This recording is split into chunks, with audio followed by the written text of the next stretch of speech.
This is a true story that happened to me when I was around 11 years old.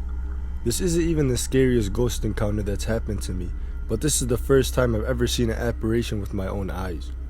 For some background, I've always lived in a haunted house since I was a child, but this Missouri house was completely different. Unlike my previous house in California, where I'd only hear creepy things like footsteps going up the stairs in the attic, toys going off by themselves, voices, as well as seeing things move on its own, I've never seen a spirit until I moved to rural Missouri. It was in the middle of the day. My best friend Jillian and I were hanging out inside my clubhouse my parents built for me in the backyard. There was a lower and upper deck. The lower deck was smaller and had wooden window shutters you could open from the inside or outside of the clubhouse.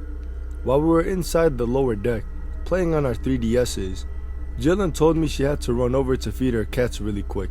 She lived next door, so basically told her to do her thing and I'd be waiting inside the clubhouse. About 3 minutes later, Jillian comes rushing over to the window shutters, opening them from the outside suddenly and frantically. I looked over at her and asked her what she was doing, but there was no response. She just stared at me blankly. Not to mention, her face was completely gray. I thought she smeared Halloween makeup on her face or something, so I just told her to come inside. She then slams the shutters closed, and I saw through the cracks of the wood. She ran off behind the clubhouse without a word. I was confused. I wasn't sure if she was playing a prank on me, but it didn't raise any alarms for me at the time. I opened the front door to peek around to see where she had went. She's nowhere in sight. I then looked over to her house next door to see her just now coming out of her house. No gray face paint, just her normal looking self. After seeing that, it shook me to my core. I was too scared to be at my clubhouse anymore, so I ended up hanging out at her house instead for the rest of the day. When I was 11 years old, we had recently moved from Orland to Cedartown, Georgia. I remember walking to school, as I did most of the time. After several turns, I noticed a dark green car. It must have been following me because it was just there behind me.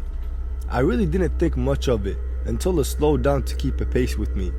I started to get a little scared, so I went to the closest house to me and knocked on the door. I told the woman that answered that I think there's a car following me. She told me to wait and she would have her son walk me the rest of the way.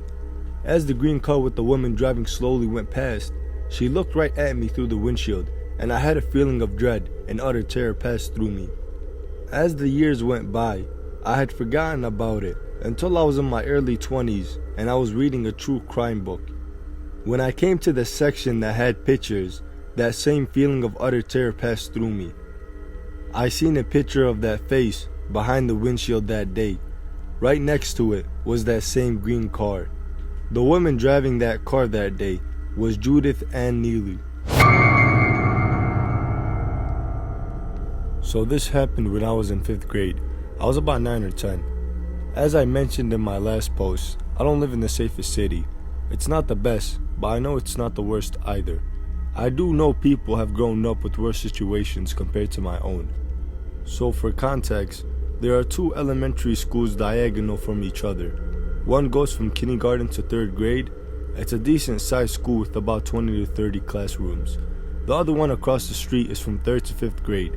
This school had about 12 classrooms and was much smaller in comparison. The much smaller school had one chain-fenced entrance where all the kids would come in through in the early morning and would be released through there later in the afternoon to go home.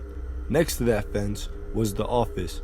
If the chain fence was closed, you'd have to go in through the office and come out through the second office door, which would give you access to inside the school. It wasn't one of those indoor schools you'd see in the movies with the hallways and all. It was pretty much entirely outside, so rainy days were totally the best for us drenched kids. The day this all occurred, it was a sunny day. We were all in recess. I was playing soccer with some friends. The playground was full of us 5th graders. The 3rd and 4th graders were all in their classrooms. A few minutes into my game, I noticed a car drove into the school parking lot. It started blaring its horn non-stop. We ignored it for a bit and continued to play, but at some point, it was too much to ignore. Random kids, including myself, began to yell at the driver to stop. The driver continued honking for about 5 minutes, and finally, he stopped. We all resumed playing for about 10 more minutes, completely forgetting about the annoying guy. That's when the lunch ladies and teachers began yelling at us to get back into the classroom immediately. We were all a bit upset. Our recess bell hadn't rung yet, so why are they cutting playing time short? Then, we started hearing about the intruder, who came into our school with a weapon, so we each ran into our classrooms and the shutdown began. My class got stuck with the annoying lunch lady. No one liked her. She was just a very rude, angry woman. For some reason, she kept our classroom door open. Yes, open during a lockdown. We all sat in silence. I remember thinking, how do I fight back? That was always my thought as a kid, to fight back when in danger. At some point, the class clown asked, "Are we all gonna die?" We all laughed for some strange reason, but we all thought it was funny.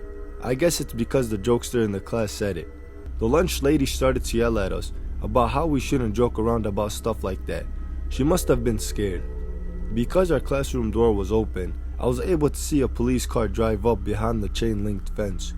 Within 30 minutes of our shutdown, it was over and we got the news about what happened. Apparently, the guy who was honking his horn earlier had gotten out of his car, entered the school through the front office without being noticed. He walked past all of us kids playing in recess and walked straight into a classroom. His mother was the teacher. My best friend was in there, with her helping out some kind of after recess activity. The guy pulled out his knife, grabbed my best friend's collar, and threatened to kill her. He then took the knife to his mom, threatened to kill her as well, and left, walking out through the office once more without being noticed again. The guy was high on drugs and eventually was caught by the police. I never found out what happened to him, or his mom for that matter. I'm 23 now. I've hung out with friends who went to that same elementary school, and we all laugh and joke about the whole situation. Occasionally, we talk about how today would not be possible had this man actually tried to kill us.